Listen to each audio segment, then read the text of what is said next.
अऊज़ु बिल्लाहि मिनश्शैतानिर्रजीम बिस्मिल्लाहिर्रहमानिर्रहीम अल्लाहुम्मा सल्लि अला सय्यदना मुहम्मद व अला आलि सय्यदना मुहम्मद व बारिक वसल्लम। अच्छा जी, सूरह हामीम सजदा में थोड़ी सी सूरत रह गई थी, तो इधर से पारा नंबर 25 शुरू होता है कि अल्लाह ताला ने फरमाया कि क़यामत की ख़बर उसी को है,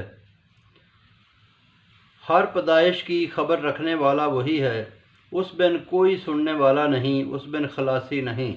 इंसान मांगने से थकता नहीं, ना मिले तो ना उम्मीद हो जाता है। रहमत को हक समझता है, क़यामत से इनकार करता है और ख़ुद को कामयाब समझता है। मुनकरों को दुख की मार होगी, जो रहमत में मुँह फेरे इबादत से और दुख में लंबी चौड़ी दुआएं करता है।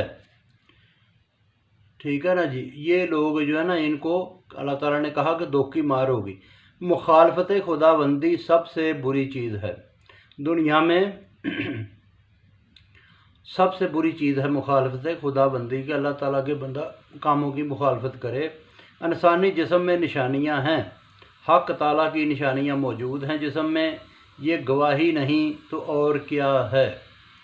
फिर भी रब की मुलाकात का धोखा है लोगों को, जो कि हर चीज़ पर, हर शय पर मुहीत है। तो इंशाल्लाह जी बाकी फिर पढ़ेंगे। बहुत शुक्रिया।